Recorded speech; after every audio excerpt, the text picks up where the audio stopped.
இப்போ சொல்ல வேண்டிய சின்ன செய்தி என்னவென்று சொன்னால், மறுமை நாளில் நூஹ் நபி அவர்களை விசாரிக்கும் பொழுது, நூஹ் நபியுடைய உம்மத்தினர் எங்களுக்கு எந்த நபியும் வரவே இல்லை, நூஹ் நபி எங்கள்கிட்ட வந்து போதனை செய்யலை, வேறு எந்த நபியும் வரவில்லை என்று அந்த புகாரியில் உள்ள ஒரு ஹதீஸில் எடுத்துக்காட்டி, இது பல குர்ஆன் வசனங்களுக்கு முரணானது என்று நம்ம தெரிவித்திருந்தோம். அந்த குர்ஆன் வசனங்களை எல்லாம் சுட்டி காட்டியும் இருந்தோம். எங்களுக்கு தூதர்கள் வந்தார்கள் என்று அவர்கள் வாக்குமூலம் தருகிற வசனங்களே நிறைய குர்ஆனில் இருக்கிறது. இதை உடன்பாடு இல்லாத சில பேர் சில எதிர்கேள்விகளை என்ன செய்கிறாங்க, முகநூலில் வைக்கிறாங்க. எதிர்கேள்வி வைக்கிறவங்க என்ன செய்யணும்னு கேட்டால், கேள்வி வைக்கலாம், எதிர்கேள்வி வைக்கிற உரிமை இருக்கிறது. ஆனால் நம்ம என்னென்ன வாதங்களை வைத்து ஒரு அந்த இது தவறு என்று நிலைநாட்டி இருக்கிறோமோ அதுக்கு மறுப்பு சொல்லணும். பல வசனங்களை எடுத்துக்காட்டி இதற்கு மாற்றமாக இந்த செய்தி இருக்குது என்று நம்ம சொன்னால், அந்த வசனத்துக்கு மாற்றம் இல்லை, இந்த வசனத்துக்கு மாற்றம் இல்லை, இந்த வசனத்துக்கு மாற்றம் இல்லை என்று சொல்லி அதை உடைத்து விட்டு மேற்கொண்டு இந்த கேள்விகளையும் கேட்கலாம். அதுக்கு எந்த பதிலும் சொல்லாமல் இரண்டு செய்திகள் இப்போ முகநூலில் அது குறித்து பரவி கொண்டிருக்கிறது. ஒன்று என்னென்னு சொன்னால், மறுமை நாளில் அல்லாஹ் விசாரிக்கும் பொழுது, அதாவது 6வது அத்தியாயம் 22வது வசனம், 6வது அத்தியாயம் 23வது வசனம், இந்த ரெண்டு வசனத்தையும் போட்டு பிஜே கண்ணில் படும் வரை ஷேர் செய்யவும் அப்படின்னு போடுறாங்க. அதில் என்ன வருதுன்னு கேட்டால், அவர்கள் அனைவரையும் நாம் ஒன்று சேர்க்கும் நாளில் இணை வைத்தவர்களை நோக்கி, நீங்கள் அல்லாஹுக்கு இணை வைத்த உங்களுடைய இந்த கூட்டாளிகள் எங்கே என்று என்ன செய்வோம், சொல்வோம். அப்போது எங்கள் ரப்பாகிய அல்லாஹ் மீது ஆணையாக நாங்கள் இணை வைப்பவர்களாக இருந்ததில்லை என்று கூறுவது தவிர வேற எதுவும் அவங்களுடைய பதிலாக இருக்காது. இப்படின்ற ஒரு வசனம், ரெண்டு வசனம் வருது. இதில் என்ன வருதுன்னு கேட்டால், அல்லாஹ் கேட்குறான், ஏன்டா எங்கடா இணை கற்பித்தீங்க அவங்களா எங்கே அப்படின்னு கேட்கும்போது, நாங்கள் இணை கற்பிக்கவே இல்லையே என்று சொல்வார்கள். இதில் வருது. அப்போ பொய் சொல்ல மாட்டாங்க, மறைக்க மாட்டாங்கன்னு சொன்ன வாதத்துக்கு இது முரணாக இருக்குதுன்னு கேள்வி சரிதான். இதுக்கு பதில் சொல்ல வேண்டிய ஒரு கேள்வி தான். ஆனால் அதுக்கு பதில் சொல்ல வேண்டியவங்களே அந்த பக்கம் நிறைய நிற்குது. அதுக்கு ஒன்றுக்கு பதில் இல்லை. பதில் இல்லாமல் இப்படி கிளப்பி விடுறாங்க. முதல்ல ஒரு விஷயத்தை வழங்கி கொள்ளணும்.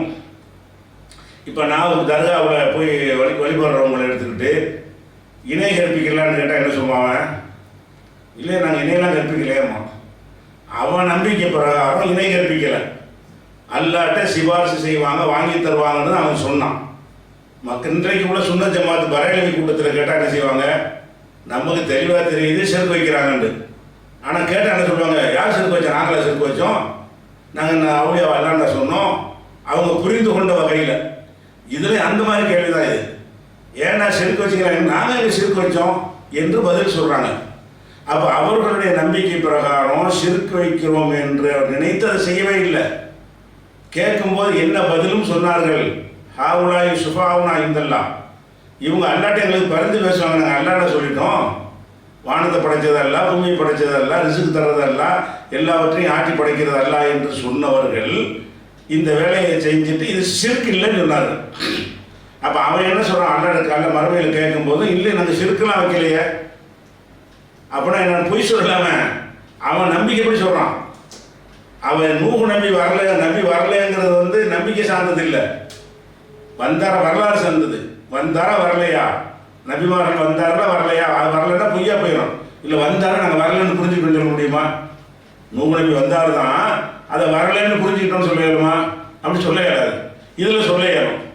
சிறுக்கு வைக்கலன்னா சிறுக்கு தான் வச்சான், ஆனால் சிறுக்கு வைக்கலன்னு சொல்ல இயலும். ஏன் சொல்ல இயலும்? அவன் அல்லாவுடைய வல்லமையெல்லாம் ஏற்றுக்கொண்டு என்ன செய்கிறான்னு கேட்டால், அல்லாட்ட வாங்கி தருவாங்க என்று சொல்லி தான் சொல்கிறான். அப்போ இதில் இந்த வசனம் முரணா நிற்குமா?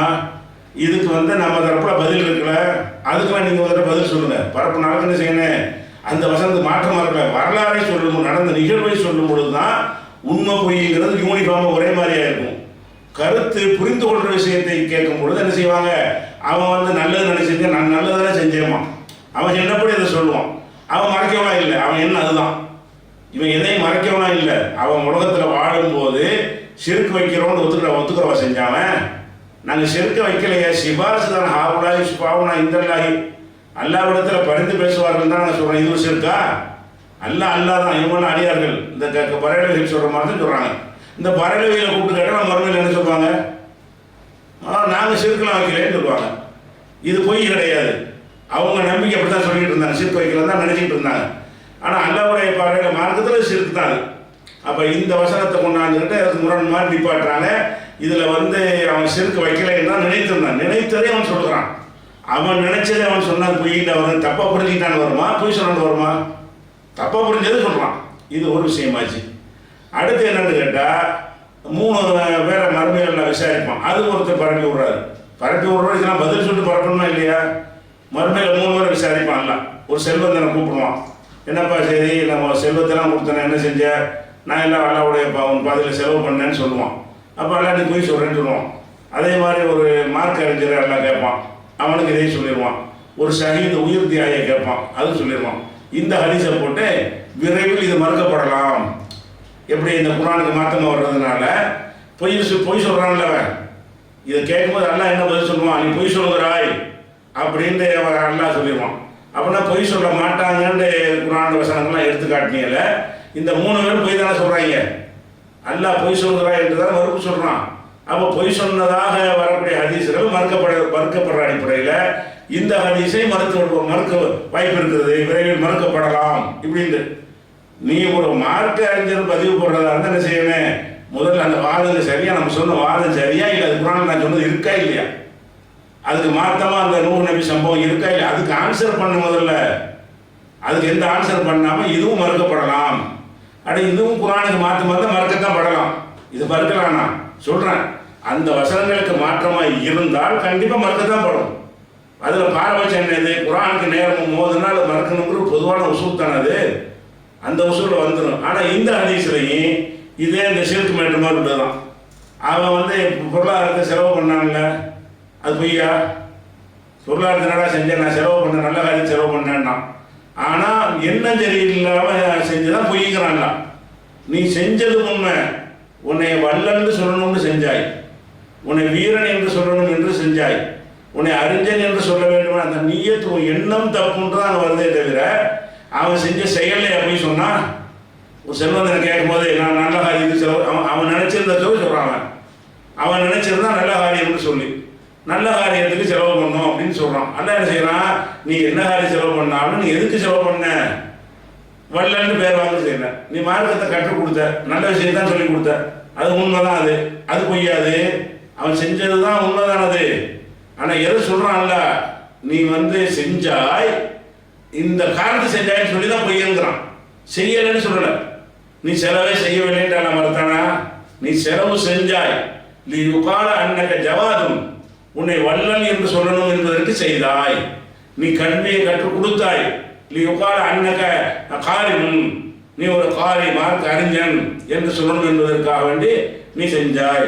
நீ வந்து ஒரு உயிர் தியாகம் செஞ்சாய், நீ உகால அன்னக ஷஹீதும், நீ வந்து ஷஹீத் ஆயிட்ட, ஜரி வீரமானவன் என்று காட்டுவதற்கு தான் செஞ்சாய்ன்னு சொல்லி அல்லாஹ் வந்து நோக்கத்தின் அடிப்படையில் அவர்களை பொய்யாக்குறானே தவிர அவன் செஞ்ச செயல் அவன் பொய்யா சொன்னா, அவன் நம்ம கூலி கிடைக்கும் நினைச்சுதான் செஞ்சான். உயிர் தியாகம் பண்ணா எது செஞ்சான்? உயிர் தியாகம் பண்றதுக்கு மனசை சரியில்லை, ஒரு பெருமையை வச்சுக்கிட்டு ஷஹீதாவும் ஆகியிருக்கான். அப்போ அந்த ஷஹீதாவோட காரியத்தை செஞ்சுட்டு அவன் என்ன நினைச்சிட்டு இருந்தான்? இதன் மூலம் நம்ம மறுமையில் வெற்றி பெறலாம். இல்லாட்டி உயிரை கொண்டு கொடுக்குறான், கஷ்டப்பட்டு சம்பாதிச்ச பணத்தில் செலவு பண்ணுறான், ஒரு பெருமை இருக்கட்டும், கூலியும் கிடைக்கும் மறுமையில். அந்த மாதிரி நினைத்து கொண்டு செஞ்சதுனால அவன் நினைப்பின் படி ஒரு பதிலை சொல்லுவான். அது பொய்யாகாது. அவன் நினைச்சதான் அவன் சொல்லுவான்.